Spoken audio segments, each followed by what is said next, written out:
ఇదేదో నేను కొత్తగా చెబుతున్న బోధ కాదు. యేసుక్రీస్తు ఈ లోకములోనికి వచ్చి చెప్పిన బోధ ఏదైనా ఉందంటే అది ఇదే తెలుసా? వాక్యమును మాట్లాడటం అనే బోధ. మార్కు సువార్త 1వ అధ్యాయము 21వ వచనం నుంచి 27వ వచనం వరకు చదువుదాం. చదువునమ్మా. అంతట వారు కపెర్నహూములోనికి వెళ్ళిరి. వెంటనే ఆయన విశ్రాంతి దినమున సమాజ మందిరములోనికి పోయి బోధించెను. ఆయన శాస్త్ర వలె కాక అధికారము గలవాని వలె వారికి బోధించెను కనుక వారు ఆయన బోధకు ఆశ్చర్యపడి. ఆయన శాస్త్రుల వలె కాక అధికారము గలవాని వలె వారికి బోధించెను. అధికారము గలవాని వలె వారికి బోధించెను, బోధ చేశాడంట.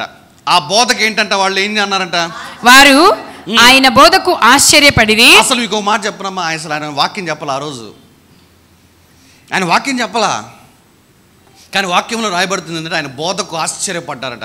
శాస్త్రులాగా లేదండి ఈ బోధ, పరిసయ్యులాగా లేదండి ఈ బోధ, ఈ బోధ డిఫరెంట్గా ఉందే, ఈ బోధ డిఫరెంట్గా ఉంది అని ఆశ్చర్యపడ్డారంట. అసలు ఏం చేశాడు చూద్దాం. నా తర్వాత వచ్చింది, చదువునమ్మా. ఆ సమయమున వారు సమాజ మందిరములో అపవిత్రాత్మ పట్టిన మనుష్యుడు ఒకడుండెను. వాడు నజరేయుడగు యేసు. వాడు ఏమన్నాడు?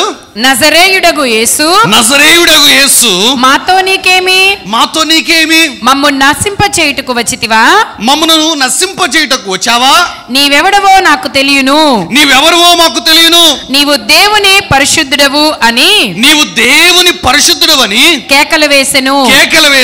అందుకు యేసు ఊరకుండుము, వానిని విడిచి పొమ్మని దానిని గద్దింపగా ఆ అపవిత్రాత్మ వారిని విలవిలలాడించి ఏం చేసిందంట? విలవిలలాడించి పెద్ద కేక వేసి వారిని విడిచిపోయెను. అందరూ విస్మయం ఉంది. ఇదేమిటో ఇది క్రొత్త బోధగా ఉన్నదే. అసలు ఇక్కడ వాక్యం ఏం చెప్పాడు ఆయన? ఏమన్నాడు దేవుడు? ఆదికాండము 2వ అధ్యాయం, అబ్రహాము మన పితరుడు ఇదిగో సింధూర వృక్షం కింద కూర్చుని చెప్పలా, కానీ వాళ్ళు ఏమన్నారు? ఇదేమిటో క్రొత్త బోధగా ఉంది.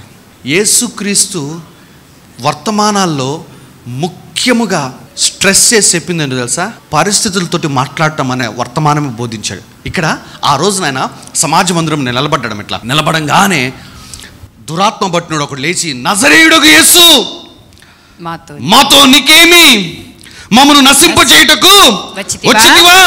నీవెవడవో నాకు తెలియను, నీవు దేవుని పరిశుద్ధుడు అని కేకలు వేసెను. ఎప్పుడైతే దురాత్మ మేనిఫెస్ట్ అయిందో వెంటనే యేసుక్రీస్తు ప్రభువు, పరలోకమందున మా తండ్రి నీ నామము పరిశుద్ధపరచబడును గాక. అయ్యా ఇక్కడ దురాత్మ వచ్చిందయ్యా, దాన్ని ఎల్లగొట్టే అన్నాడా?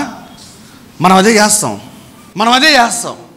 అందరూ అదే ఎక్స్పెక్ట్ చేశారు. ఆ రోజున ఒక దయ్యము పట్టినవాడు సడన్గా లేచి నిలబడి మందిరంలో గలిబిలి చేస్తుంటే అందరూ ఏం ఎక్స్పెక్ట్ చేశారంటే, యేసుక్రీస్తు ఇప్పుడు ప్రార్థన చేస్తాడేమో, తండ్రికి ప్రార్థన చేస్తాడేమో, ఏలియాకు ప్రార్థన చేస్తాడేమో, లేదంటే యోహానుకు ప్రార్థన చేస్తాడేమో ఎదురు చూస్తుంటే ఆయన వారి యొక్క అంచనాలన్నీ తారుమారు చేసి ఆ దయ్యం పట్టినోడితో మాట్లాడుతున్నాడు.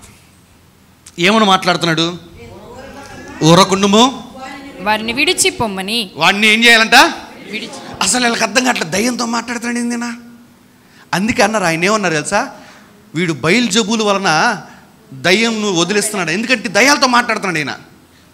వాళ్ళు ఏమి చూస్తున్నారంటే ఈయన దయ్యముతో మాట్లాడటమే చూస్తున్నారు, కానీ అక్కడ ఆయన వారికి బోధ నేర్పిస్తున్నాడు. ఏంటంటే నీ పరిస్థితులతోటి నువ్వు మాట్లాడాలి అన్న బోధ వారికి అర్థం కావటంలా. దయ్యాలతో మాట్లాడుతున్నాడు కాబట్టి వీడు దయ్యములకు అధిపతి అయినా బయలుజబుల వలన దయ్యాలను వదిలేస్తున్నాడు అని ఒక కన్ఫర్మేషన్కి వచ్చేసారు. అక్కడ ఆయన ఏమి నేర్పిస్తున్నాడంటే, మంచిగా ఉన్న నీ యొక్క జీవితంలోనికి సడన్గా అపవాది లేచింది, ఒక తుఫానులాగా లేచి గలిబిలి చేస్తుంది, గందరగోళం చేస్తుంది, ఇష్టానుసారముగా చేస్తూ ఉంది నీ జీవితాన్ని, నీ కుటుంబాన్ని. నువ్వేమి చేయాలంటే దేవుని వాక్యములో ఉన్న ఒక వాక్యాన్ని పైకి లేవనెత్తి ఆ గలిబిలి చేస్తున్న ఆ దురాత్మతో మాట్లాడాలి. ఊరకుండుమో అని చెప్పేసి, ఇప్పుడే విడిచి వెళ్ళిపో అని చెప్పేసి అనాల. వాక్యమును ప్రకటన చేయాల.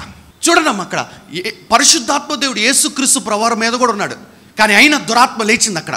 చూసారా? యేసుక్రీస్తు ఉన్న ఆ గదిలో దురాత్మ కూడా లేచి హల్చల్ చేస్తుంది.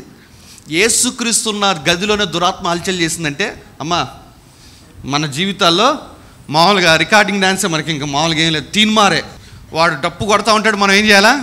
ఎగరటమే. ఇంక మనం వాడు ఆడినట్టు ఆడిపిస్తూ ఉంటాడు, మనం ఆడినట్టు ఆడుతూ ఉంటాం, ఆడినట్టు ఆడుతూ ఉంటాం. No doubt. సత్యం ఏమిటంటే కొన్ని సత్యాలు బాధ పెడతాయి. ఏంటి ఆ సత్యం ఏంటి తెలుసా? యేసుక్రీస్తు ముందే ఒక దురాత్మ గందరగోళం చేసిందంటే యేసుక్రీస్తు ఉన్న గదిలోనే మన జీవితాల్లో కూడా చేస్తుందమ్మా. అప్పుడు నువ్వేం చేయాలి? యేసుక్రీస్తు వలె దయ్యముతో మాట్లాడాలి, పరిస్థితితో మాట్లాడాలి. వాళ్ళందరూ అనుకున్నారు ఒక దురాత్మ గలిబిలి చేస్తుంటే, ఆయన అనుకున్నట్టుగా ఆ రోజున ఆరాధన జరగకుండా డిస్టర్బెన్స్ చేస్తుంటే ప్రభువుకి ప్రార్థన చేస్తాడేమో, దైవ సహాయం కొరకు వేడుకుంటాడేమో, దేవదూతలు వచ్చి ఆయనకు సహాయం చేస్తామో అని అందరు ఎదురు చూస్తుంటే ఆయన ఎవరికి ప్రార్థన చేయాల. ఆయన తనకివ్వబడిన అధికారాన్ని వాడుతున్నాడు. యెహోవా ఆత్మ నా మీదకు వచ్చి ఉన్నది, దేనికోసమంటే సువార్తమానం ప్రకటించడానికి అని చెప్పేసి వెంటనే ఏం చేశాడంటే, ఏ వ్యక్తి అయితే చెరలో ఉన్నాడో, అపవాది చెరలో ఉన్నాడో, ఏ వ్యక్తి అయితే అపవాది ద్వారా బంధించబడ్డాడో వాడికి విడుదల ప్రకటిస్తున్నాడు ఆయన. ఈరోజు నేను అదేంటున్నానమ్మా, నీ కుటుంబము అపవాది చేత శోధించబడటానికి వీలు లేదు. నీవు కానీ, నీ బిడ్డలు కానీ, నీ కుటుంబం కానీ అపవాది చేత ఇదిగో ఇబ్బంది పడటానికి వీలు లేనే లేదు. కానీ అపవాది నీ జీవితంలో ప్రవేశించిందా? అపవాది నీ కుటుంబంలో ఇదిగో గందరగోళాన్ని సృష్టిస్తుందా? నువ్వు చేయాల్సింది తెలుసా? గుర్తుపెట్టుకో, ప్రభువు యెహోవా ఆత్మ నీ మీదకు వచ్చింది, నా మీదకు వచ్చి ఉన్నది. దేనికోసం అంటే వాక్యము ప్రకటన చేయడానికి. ఎప్పుడైతే యేసుక్రీస్తు వాక్యాన్ని ప్రకటన చేశాడో ఆ అపవిత్రాత్మ, చదవనమ్మ 26 వచనము, అందుకు యేసు వానిని విడిచిపొమ్మని దానిని గద్దింపగా ఆ అపవిత్రాత్మ వానిని విలవిలలాడించి వానిని ఏం చేసిందంట? విలవిలలాడించి పెద్ద కేక వేసి వానిని విడిచిపోయెను. అందరూ విస్మయం ఉంది. ఇదేమిటో ఇది క్రొత్త బోధగా ఉన్నదే. చూసారా? అంటే అంతకుముందు ఎన్నడూ ఎవరు చెప్పలా నీ పరిస్థితులతోటి నువ్వు మాట్లాడాలి అన్న విషయము. అంతకుముందు ఏ ప్రవక్త చెప్పలా నీ పరిస్థితులతో మాట్లాడుకోవాలి అని చెప్పేసి, వాక్యమును పలకాలి అని చెప్పేసి. కానీ యేసుక్రీస్తు ఫర్ ద ఫస్ట్ టైం లేచి దయ్యముతో మాట్లాడుతుంటే, దయ్యము ఆయనకు లోబడి విడిచిపోయి వెళ్ళిపోతుంటే, ఇదేంట్రా క్రొత్త బోధగా ఉన్నది. ఈయన అధికారముతో అపవిత్రాత్మలకును ఆజ్ఞాపింపగా అవి ఆయనకు లోబడుచున్నవని ఒకనితో ఒకడు ఏం చేస్తున్నారంట? చెప్పుకుంటున్నారంట. చూసారా? ఇప్పుడు అదే మార్కు సువార్త 2వ అధ్యాయంకి వెళ్ళిపోండమ్మా. 11వ వచనము 12వ వచనం చదవండమ్మా. పక్షవాయువు గలవానిని చూచి నీవు లేచి నీ పరుపెత్తుకొని ఇంటికి పొమ్మని నీతో చెప్పుచున్నాను అనెను. తక్షణమే వాడు లేచి పరుపెత్తుకొని వారందరి ఎదుట నడిచిపోయెను గనుక వారందరూ విభ్రాంతి నుండి ఏం పొందారంట? విభ్రాంతి నుండి మనము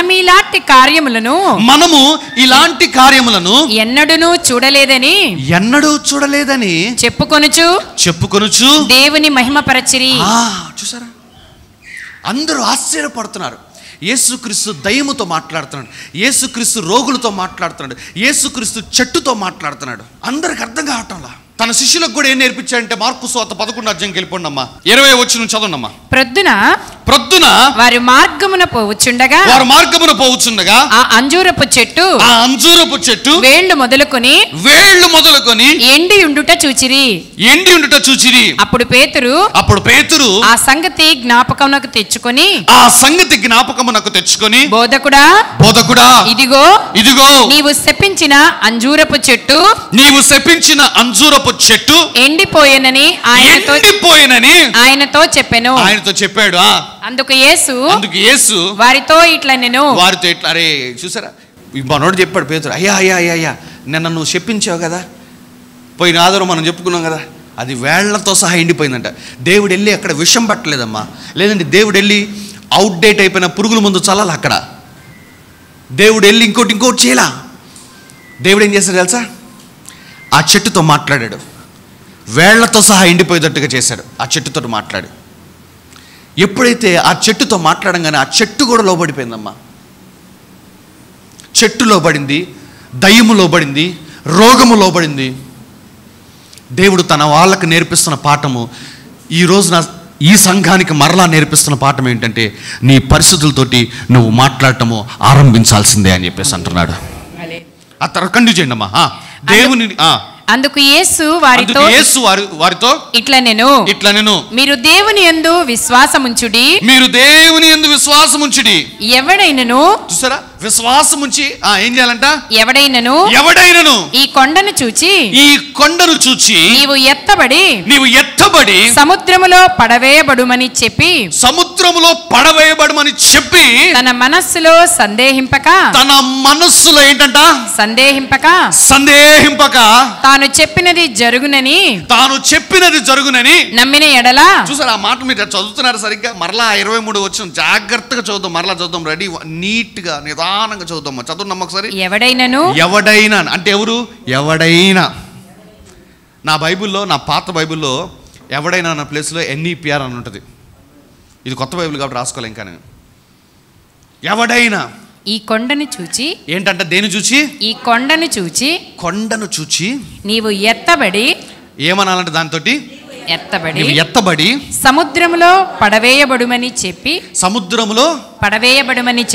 పడవేయబడాలని చెప్పాలంట. అయ్యా కొంతమందికి మైక్ ఇస్తే ప్రార్థన చేస్తారు. ఏం చేస్తారు సార్? అయ్యా సాతాన్ని బంధించయ్యా, అయ్యా సాతాన్ని బంధించు. సాతాన్ని నువ్వు బంధించరా, ఆయన ఎందుకు బంధిస్తాడు? అధికారం ఇచ్చింది ఎవరికి? మనకి. అయ్యా సాతాను నువ్వు బంధించయ్యా, సాతాను నువ్వు ఎళ్ళగొట్టయ్యా, అయ్యా ఈ కొండ తీసేయి ప్రభా, ఈ ఆర్థిక ఇబ్బందులు తీసేయి ప్రభా.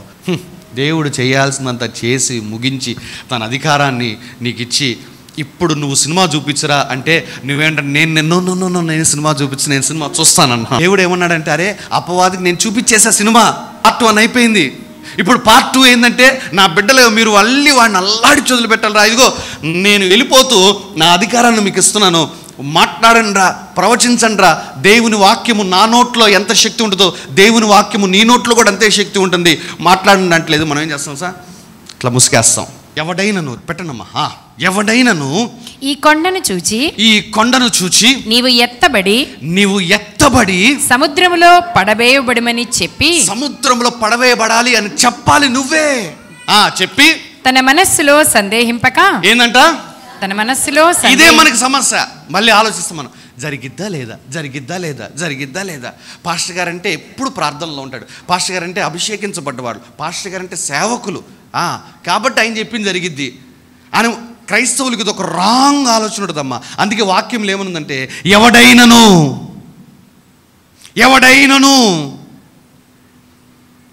ఈ కొండను చూచి నువ్వు ఎత్తబడి సముద్రంలో పడవేయమని చెప్పి సందేహింపక, తన మనస్సులో చదవాలి, సరిగ్గా చదవాలి, తన మనస్సులో సందేహింపక తాను చెప్పినది జరుగునని, దేవుడు చెప్పింది జరిగిద్దే అనుందా? తాను నువ్వు చెప్పింది జరుగునని నమ్మిన ఎడలా, నమ్మితే వాడు చెప్పినది జరుగునని, నువ్వు చెప్పింది జరిగిద్దని మీతో నిశ్చయముగా చెప్తున్నాను. ఇది యేసుక్రీస్తు ప్రభువారి యొక్క టీచింగ్, యేసుక్రీస్తు ప్రభువారి యొక్క బోధ ఇది. దయ్యములతో మాట్లాడి, రోగులతో మాట్లాడి, చెట్టులతోటి మాట్లాడి, చనిపోయిన వారితో మాట్లాడుతూ, గాలి తుఫానుతో మాట్లాడుతూ, ఆయన పదే తనను వెంబడిస్తున్న అనుచరులకు, శిష్యులకు నేర్పించింది ఏంటంటే, మీ పరిస్థితులతోటి మీరు మాట్లాడటం ఎప్పుడైతే ఆరంభిస్తారో అప్పుడు కార్యాలు జరుగుతాయని చెప్పేసి దేవుడు వారికి నేర్పించాడు. కానీ ఈరోజు సంఘం ఏం చేసింది తెలుసా? పరిస్థితులతో మాట్లాడతాము, వాగ్దానము మాట్లాడతాం అనేది పూర్తిగా పక్కన పెట్టేసేసి 8 గంటలు ప్రార్థన చేస్తున్నాము, 5 గంటలు ప్రార్థన చేస్తున్నాము. ఇదిగో నేను అంటున్నామ్మా, 8 గంటలు వాక్యం పలుకు, 5 గంటలు వాక్యం పలుకుతూ ఉండు. నువ్వు దేవుని వాక్యాన్ని పలకటము విస్మరించేసేసావమ్మా. కానీ ఈ విషయాన్ని దేవుడు పాత నిబంధన గ్రంథములు కూడా పొందుపరిచాడు. కీర్తనల గ్రంథము 116వ కీర్తనకు వెళ్ళనమ్మా. 116వ కీర్తన 10వ వచనము. కీర్తనలు 116:10. నేను అలాగు మాటలాడి నమ్మిక యుంచి తిని నేను అలాగు మాట్లాడి నమ్మికించాను. యేసుక్రీస్తు అదే చెప్పాడు. ఏమన్నానంటే, ఎవడైనా నీ కొండను చూచి నువ్వు ఎత్తబడి సముద్రంలో పడవేయబడి చెప్పి తన మనసులో సందేహింపక తాను చెప్పినది జరుగునని నమ్మిన ఎడల ఇక్కడ కూడా అదే రాయబడుతుంది, నేను అలాగూ మాట్లాడి నమ్మాను, నేను చెప్పింది జరిగిద్దని నమ్మాను, నేను చెప్పింది జరిగిద్దని నమ్మాను అని చెప్పేసి దావీదు తన కీర్తనలో మాట్లాడుతున్నాడు. నేను అలాగూ మాట్లాడి నమ్మిక ఉంచితిని అని చెప్పేసి. నువ్వు మాట్లాడింది నెరవేరుద్ది అని చెప్పి నువ్వు నమ్మాలమ్మా. నీ మాటను నువ్వే నమ్మకపోతే దేవుడు ఎట్లా కార్యం చేస్తాడు? నీ మాటను నువ్వే నమ్మాలా. నీకు దేవుడు నాలుకని ఎందుకు ఇచ్చాడో తెలుసా? దేవుని వాక్యాన్ని పలకటం కోసం. కానీ నువ్వు ఆ నాలుకను దేని కొరకు వాడుతున్నావంటే ఇతరులను శపించటానికో, అవిశ్వాసము మాట్లాడుకోవటానికో, లేదంటే వాక్యానికి విరోధముగా మాట్లాడటానికి ఈ నాలుగు వాడుతున్నావు. మీకు తెలుసా? 64వ కీర్తనకు వెళ్ళనమ్మా, 8వ వచనం చదవండమ్మా. వారు కూలెదరు, వారు ఏంటంట? కూలెదరు, వారు కూలుటకు వారి నాలుకే కారణము. వారి నాలుకే. చూసారా? అపవాది కాదు. నేను చాలా స్పష్టంగా చెప్తున్నామా, ఈరోజు నీ జీవితం ఇలా ఉన్నదంటే అది నిన్న మొన్న నువ్వు మాట్లాడిన మాటల యొక్క ప్రభావము. సో నీ రేపటి జీవితం మారాలి అంటే ఈరోజు నువ్వు మాట్లాడుతుంది మార్చుకోవాలి. వారు కూలుటకు ఏంటంట? వారి నాలుకే కారణం. అపవాది కాదు, ఏ వ్యక్తులు కాదు. వారు కూలుటకు వారి నాలుకే కారణం. 3వ వచనం చదవండమ్మా. ఒకడు కత్తికి పదును పెట్టినట్లు వారు తమ నాలుకలకు పదును పెట్టుదురు. చూసారా? లోకములో ఉన్న అన్యజనులమ్మ, ఇది ఎవరి గురించి మాట్లాడుతున్నారు తెలుసా? ఇంకా కొంతమంది ఉంటారు, చేతబళ్ళు చేసేవాళ్ళు ఉంటారు. చేతబళ్ళు చేసేవాళ్ళు కొంతమంది ఉంటారమ్మా. వాళ్ళ గురించి మాట్లాడుతున్న మాట. వాళ్ళు కత్తికి పదును పెట్టినట్లు ఏం చేస్తున్నారంట? తమ నాలుకలకు పదును పెడతారంట. చదవండి. ఒకడు కత్తికి పదును పెట్టినట్లు వారు తమ నాలుకకు పదును పెట్టుదురు. యథార్థవంతులను కొట్టవలెనని, దేవుని బిడ్డల్ని కొట్టాలని చెప్పేసి చాటైన స్థలములలో చేదు మాటలను బాణములుగా సంధించుదురు. వారు ఒక చాటైన స్థలంలో కూర్చుంటారమ్మా. This is what witchcraft. ఇలాగే జరిగింది. చేతబడిలాగా చేస్తారు. నీ ముందు కూర్చొని వాడు ఒక కోడి తెచ్చుకుని రాడు, నీ ముందు కూర్చొని ఒక ముగ్గు బాటిల్ తెచ్చుకొని ముగ్గు డబ్బా నో వాడు ఒక చాటైన స్థలంలో కూర్చుంటాడు. చేదైన మాటలు నీ జీవితాన్ని చేదులోకి తీసుకుని వెళ్ళే, నీ జీవితాన్ని నాశనములోకి తీసుకుని వెళ్ళే మాటలు ఏం చేస్తారు తెలుసా? పలానా వ్యక్తి అని చెప్పేసి ఇదిగో ఆ మాటలు పలుకుతూ ఉంటాడు. ఒకడు కత్తికి పదును పెట్టినట్లుగా వాడు తన నాలుకకి ఏం చేస్తాడంట? పదును పెట్టి మాట్లాడుతూ ఉంటాడంట. విచ్ క్రాఫ్ట్ ఇలాగే చేస్తారు. యథార్థవంతులను కొట్టవలనని చాటైన స్థలములలో చేదు మాటలను బాణములుగా సంధించుదురు. ఒక చేదు మాటలను ఏం చేస్తారంట? బాణము. యథార్థవంతులను కొట్టడానికంట వీళ్ళు కత్తులు వాడుకోవట్లేదంట, వీళ్ళు మనుషులను వాడుకోవట్లేదంట. చేదైన మాటలు బాణములుగా వాడుకుంటున్నారు. చేదైన మాటలు. తర్వాత వారు భయమేమియూ లేక అకస్మాత్తుగా వారిని కొడతారు. చూసారా? దేవుని సంబంధులు కాకుండా అపవాది సంబంధులు, ఇంకా చెప్పాలంటే వేరే వాళ్ళ నాశనాన్ని కోరుకునే వీళ్ళు ఒకటి తెలుసా ఏంటంటే నాలుకకున్న శక్తిని తెలుసుకున్నారమ్మా. తెలుసుకుని వారు దేంట్లో ఇంక విద్య నేర్చుకోవట్లా. ఒకటి కత్తికి పదును పెట్టినట్టుగా వారు తమ నాలుకలకు పదును పెట్టడం అలవాటు చేస్తున్నారు. వాడు అందరిలో ప్రావీణ్యం పొందాడు. అందుకే చూడమ్మా, మీకు తెలుసలేదు కానీ ఎవరైనా ఎటువంటి ఒక చేతబడులు ఇట్లా చేసే వాళ్ళని కొట్టాలంటే ముందు వాళ్ళ పెదాల కదలకుండా ఏదో ఒకటి నోట్లో పెడతారు, ఈ విద్య తెలిసిన వాళ్ళు. ఎందుకంటే వాడి బలమంతా ఏంటో తెలుసా? వాడి మాటలే.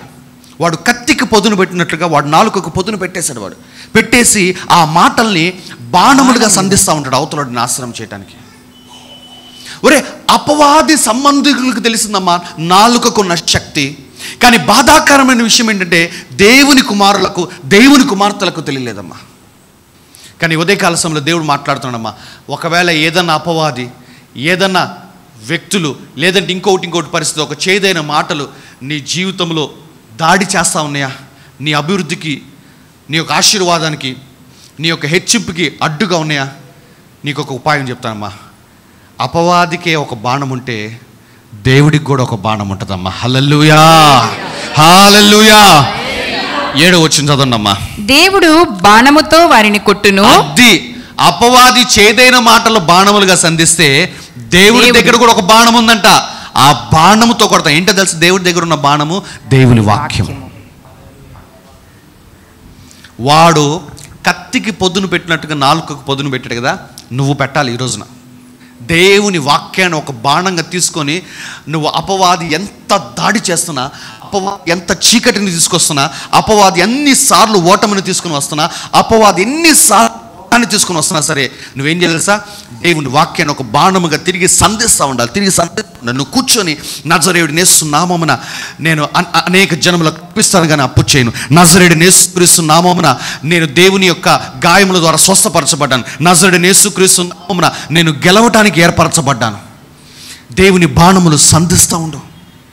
హబక్కూకు గ్రంథము 3వ అధ్యాయం 11వ వచనం చదవనమ్మా.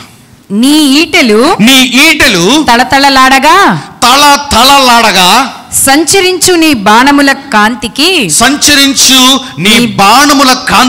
భయపడి సూర్యచంద్రులు తమ నివాసములలో ఆగిపోవుదురు. ఏంటంట? నీ ఈటెలు తలతలలాడగా సంచరించు నీ బాణముల కాంతికి భయపడి సూర్యచంద్రులు ఏంటంట? తమ నివాసములలో ఆగిపోవుదురు. అసలు చూసారా, నీ ఈటెలు అంటున్నారు, నీ బాణములు అంటున్నారు, ఇవి సంచరిస్తుంటే అంట సూర్యుడు చంద్రుడు తమ నివాసములలో ఆగిపోయారంట. ఎక్కడ జరిగింది? భయపడి ఆగిపోయారంట. ఎప్పుడు జరిగింది ఇది? యెహోషువ గ్రంథం 10వ అధ్యాయం 12వ వచనం చదవండమ్మా. యెహోవా ఇశ్రాయేలీయుల ఎదుట అమోరీయులను అప్పగించిన దినమున ఇశ్రాయేలీయులు వినుచుండగా యెహోషువ యెహోవాకు ప్రార్థన చేసెను. యెహోషువ ఏంటంట? యెహోవాకు ప్రార్థన చేశాడంట. ఏమని ప్రార్థన చేశాడు? సూర్యుడా వందనాలయ్యా, స్తోత్రాలయ్యా, స్తుతి, హల్లెలూయా, హల్లెలూయా, హల్లెలూయా. ఏం ప్రార్థన చేశాడు యెహోవాకి? సూర్యుడా నీవు గిబియోనులోనే నిలువుము. చంద్రుడా నీవు అయ్యాలోను లోయలో నిలువుము. జనులు తమ శత్రువుల మీద పగ తీర్చుకొని వరకు సూర్యుడు నిలిచెను, చంద్రుడు ఆగెను. ఇక్కడ ప్రార్థన ఆడుంది. నేను అదే చెప్తున్నానమ్మా. నీకు ప్రార్థన అంటే ఒక కోణమే తెలుసు, but there is an another dimension about prayer. ప్రార్థనలో ఇంకొక కోణం ఉంది. ఏంటో తెలుసా? నీవు లేచి నిలబడి నీ వాక్యాన్ని పలుకుతావు చూసావా, అది కూడా దేవుడు ప్రార్థన కిందే పరిగణిస్తాడు దేవుడు. Come on, now give God some praise. Hallelujah. చదవనమ్మా వచనాలు. యెహోవాకి ఇలాగ మళ్ళీ చదవనమ్మా సిస్టరా. యెహోవా ఇశ్రాయేలీయుల ఎదుట అమోరీయులను అప్పగించిన దినమున ఇశ్రాయేలీయులు వినుచుండగా యెహోషువ యెహోవాకు ప్రార్థన చేసెను. అందరిని పిలిచారు. యెహోషువ పిలిచారే బా ప్రార్థన చేసుకున్నారండి అన్నారు. మనకులాగే వచ్చారు అందరూ ఓకే స్టార్ట్ చేద్దాం ప్రార్థన అని చెప్పేసి ఒకళ్ళు కృపామయుడు అంటున్నారు, ఒకడు కృప కలిగిందేమో అంటున్నాడు, ఇంకొకడు దయామయుడు అంటున్నాడు, ఇంకోటి అంటున్నాడు, ఆకాశం మహాకాశములు అంటున్నాడు. కానీ ఇవన్నీ చూసి యెహోషువ అట్లా అంట్లా. యెహోషువ మాత్రము సూర్యుడి వైపు చూశాడు, చంద్రుడి వైపు చూశాడు. చదవండమ్మా. సూర్యుడా నీవు గిబియోనులోనే నిలువుము. చంద్రుడా నీవు అయ్యాలోను లోయలోనే నిలిచిపో. జనులు తమ శత్రువుల మీద పగ తీర్చుకొను వరకు సూర్యుడు నిలిచిపోయాడు, చంద్రుడు ఆగిపోయాడు అనే మాట యాషారు గ్రంథంలో రాయబడింది. చూసారా? నీ కన్ఫెషన్ కూడా దేవుడు నీ ప్రేయర్ కింద తీసుకుంటాడమ్మా. అందుకే అంటున్నానమ్మా, ఒకసారి నీకు ప్రార్థన నడవటం లేదా, నువ్వేం చేయలేదు సార్? ప్రార్థన నడవటం లేదు కాబట్టి బాగా నడిచినప్పుడు ప్రార్థన చేస్తాను అనుకోకూడదు. నువ్వేం చేయలేదు సార్? ప్రార్థన నడవని టైంలో వాగ్దానం కార్డుది తీసి నీ గదంతా తిరుగుతా యెహోషువలాగా సూర్యుడా నీవు గిబియోనులో నిలువంటే అట్లనే అతి శ్రేష్టమైన గోధుమలతో నేను పోషించబడతాను, కొండ తేనెతో నేను తృప్తిపరచబడతాను. అతి శ్రేష్టమైన గోధుమలతో నేను పోషించబడతాను, కొండ తేనెతో తృప్తిపరచబడతాను. అతి శ్రేష్టమైన గోధుమలతో నేను పోషించబడతాను, కొండ తేనెతో తృప్తిపరచ. నువ్వు అనుకుంటున్నావు నేను వాక్యాన్ని పలుకుతున్నాను అని చెప్పేసి, కానీ దేవుడు అనుకుంటున్నాడు అతడు ప్రార్థన చేస్తున్నాడు అని చెప్పేసి. ఎప్పుడైతే యెహోషువ తన యొక్క కన్ఫెషన్ని, తన యొక్క ఒప్పుకోల్ని ఈ విధంగా పలికాడో, హబక్కూకు అంటున్నాడు నీ బాణములు దేవుని బాణము చేత వాడిని కొడతారని చెప్పేసి 64వ కీర్తనలో రాయబడింది చూసావా.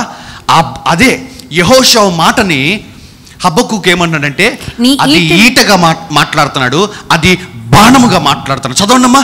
నీ ఈటలు తలతలలాడుచు సంచరించుచు నీ బాణముల కాంతికి భయపడి, నీ బాణముల కాంతికి భయపడి సూర్య చంద్రులు తమ నివాసములలో ఆగిపోవుదురు. ఈటలు బాణములు ఏంటి అంటే నువ్వు విశ్వాసంతో పలికే మాటలే. దీనిని కీర్తనకారుడు కూడా అన్నాడు, ఒకడు కత్తికి పొదును పెట్టినట్లుగా వారు తమ నాలుకలకు పొదును పెట్టి యథార్థవంతులను కొట్టవలనని చేదైన మాటలు బాణముగా సంధిస్తున్నారు. అయితే దేవుడు వారిని తన బాణముతో కొడతాడు. అంటే దేవుడు తన వాక్కుతో వారిని కొడతాడు. వాక్యము ఒక బాణముగా సంధించబడుతుందమ్మా. యెహోషువ కూడా సూర్యుడితో చంద్రుడితోటి వాక్యం మాట్లాడుతుంటే హబక్కూకు రాస్తున్నాడు. ఏమంటున్నాడంటే అది ఒక ఈటగా రాస్తున్నాడు, అది ఒక బాణముగా రాస్తున్నాడు. ఇంకా అంటున్నాడు నీ ఈటెలు తలతలలాడుతూ సంచరిస్తున్నాయంట ఆత్మలోకంలో, నీ బాణములు గాల్లో ఎగురుతూ సంచరిస్తున్నాయంట. సంగమా, ఐ ఆమ్ టెల్లింగ్ యూ అమ్మా, నువ్వు నీ ఇంట్లో నువ్వు కూర్చొని, లేదంటే బాప్తిసం ఇచ్చి యోహాన్లాగా అరణ్యంలో కూర్చొని నువ్వు మాట్లాడుతుంటే నీ పెదవుల్లోంచి బయటకు వచ్చేది దేవుని దృష్టికి ఎట్లా ఉంటుందో తెలుసా? ఒక ఈటలాగా, ఒక బాణములాగా తలతలలాడుచు కత్తికి పొదును పెట్టినట్లుగా నువ్వు మాట్లాడుతున్నట్టు ఉంటుందమ్మా. ఈరోజు దేవునితో మాట్లాడుతున్న మాట, నాతో మాట్లాడుతున్న మాట, నీ వాక్యము ఒప్పుకోలు మార్గాన్ని సిద్ధము చేస్తుంది. నీ వాక్యము ఒప్పుకోలు యేసుక్రీస్తు నీ జీవితం పనులను తీసుకుని వస్తుంది. నీ వాక్యము ఒప్పుకోలు పరిశుద్ధాత్మ దేవుడు నీకు సహకారుడుగా ఉండేటట్టు చేసింది. నీ వాక్యము ఒప్పుకోలు నీ జీవితంలో అద్భుతాలు జరిగిస్తుంది అని చెప్పేసి. కానీ మనం ఏం చేస్తున్నాం సార్? ఆ వాక్యాన్ని ఒప్పుకోలు చేయటం ఆపేస్తున్నాం. ఎంతసేపు చేయమంటారు పాస్టర్ గారు వాక్య ఒప్పుకోలు అంటే? ఒకసారి మార్కు 11:23 మరలా చదవండమ్మా. అందుకు యేసు వారితో ఇట్లా నేను మీరు దేవుని యందు విశ్వాసముంచుడి, ఎవడైనను ఈ కొండను చూచి, అక్కడ ఒక ప్రిన్సిపల్ అంటే చూడమ్మా, ఎవడైనా నీ కొండను చూచి అన్న మాట అండర్లైన్ చేసుకోండమ్మా. చూచి నీవు ఎత్తబడి సముద్రములో పడవేయబడమని చెప్పి అండర్లైన్ చేసుకోండమ్మా. తన మనస్సులో సందేహింపక తాను చెప్పినది జరుగునని నమ్మిన ఎడల. మరలా ఇక్కడ ఏమొచ్చింది? తాను చెప్పినది. అక్కడ రెండోసారి అండర్లైన్ చేసుకోండమ్మా. తాను చెప్పినది జరుగునని నమ్మిన ఎడల, వాడు చెప్పినది నమ్మిన ఎడల అనేది కూడా అండర్లైన్ చేసుకోండమ్మా. నమ్మిన ఎడల. ఇప్పుడు వాడు చెప్పినది, చెప్పినది మూడోసారి చెప్పినది జరుగునని మీతో నిశ్చయముగా చెప్పుచున్నాను. ఒక ప్రిన్సిపల్ మీకు నేర్పిస్తానమ్మా. చూడమ్మా, చూడటం అనేది ఎన్నిసార్లు ఉన్నదమ్మా? ఆ వచ్చిన చదివారు కదా, అక్కడ చూడటం అనేది ఎన్నిసార్లు ఉంది? ఒక్కసారి ఉంది. నమ్మటం అనేది ఎన్నిసార్లు ఉంది? ఒక్కసారి ఉంది. కానీ చెప్పటం అనేది ఎన్నిసార్లు ఉంది? 3 సార్లు. అంటే నీ విశ్వాసము కంటే నీ ఒప్పుకోలు 3 అధికముగా ఉండాలి. కమాన్, ఒకళ్ళకి అర్థమైంది ఆ మాట, మిగతా వాళ్ళకి అర్థం కాలేదన్నమాట. నీ విశ్వాసము కన్నా, నువ్వు పరిస్థితిని చూడటం కన్నా నీ ఒప్పుకోలు 3 అధికముగా ఉండాలి. నువ్వు ఆ పరిస్థితిని పద్దాక చూస్తున్న కృంగిదలకు వస్తుంది. అందుకే ఒక్కసారి చూడు చాలంతే. కానీ నువ్వు అధికముగా చేయాల్సింది ఏంటంటే 3 అధికముగా చేయాలంటున్నాడు. చెప్పి నమ్మటం అనేది ఒకసారి ఉన్నది, చూడటం అనేది కూడా ఒకసారి ఉందమ్మా. అంటే నీ విశ్వాసము కంటే నీ ఒప్పుకోలు 3 అధికముగా ఉండేటట్టుగా మనం చూసుకోవాలి ప్రార్థనలో. మీకు అర్థమవుతుందన్నమాట? మీకు అర్థమవుతుందన్నమాట?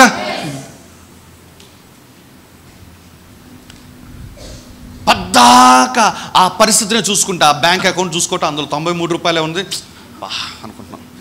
మళ్ళీ ఓపెన్ చేస్తావు, ఫోన్పేలో అదే ఉంటుందిరా, గూగుల్ పేలో కూడా అదే ఉంటుంది, తెలుసు ఆ ముక్క. కానీ ఏదో ఒక చిన్న ప్రాణం అది ఉంటుందిగా, ఆశపడ్డ ప్రాణం అండి. ఏంటో మళ్ళీ దీనికి ఒక మంచి ట్యాగ్ లైన్ పెడతాయి, ఏదో లేండి మా మిడిల్ క్లాస్ లైఫ్లో అని చెప్పి ఒక ఇన్స్టాగ్రామ్ కోట్ అవుట్స్ వస్తుంది. నువ్వు ఎన్నిసార్లు చూసిన పరిస్థితి మారదు. నీ పరిస్థితి ఎప్పుడు మారింది తెలుసా? నువ్వు చెప్పటం ద్వారా. సందేహింపకుండా, అమ్మో నేను చెప్తే జరిగిద్దా, ఇలా చెప్తే జరిగిద్దా, సందేహం. అదే పోరాటం అంటే. దానిని జయించి చెప్పాల.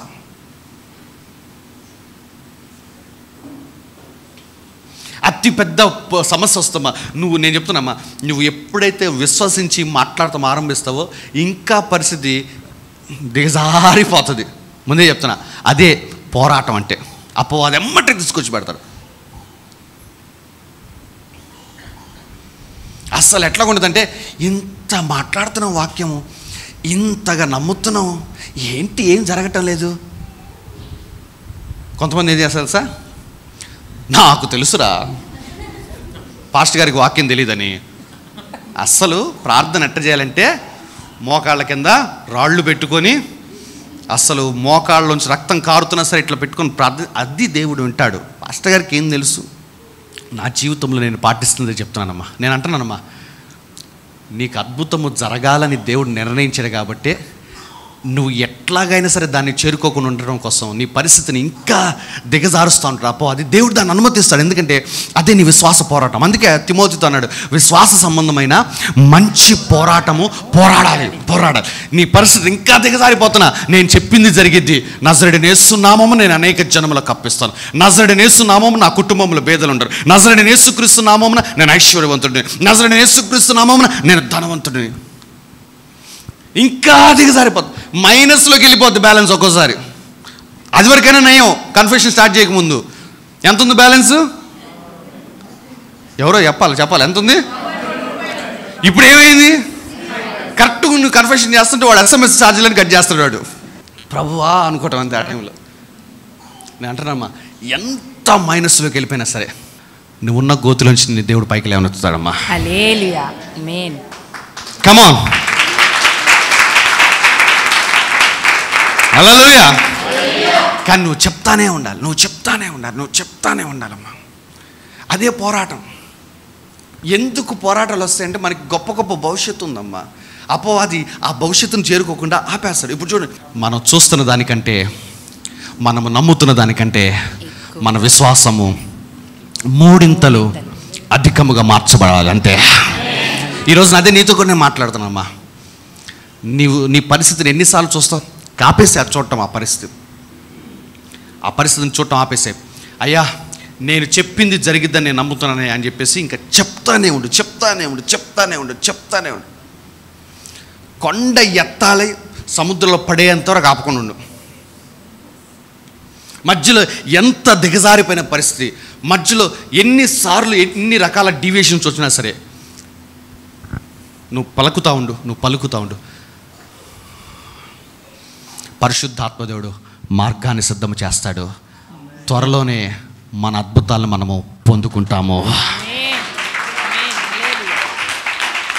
Come on, now give God some praise. Come on, make some noise. Hallelujah. Hallelujah.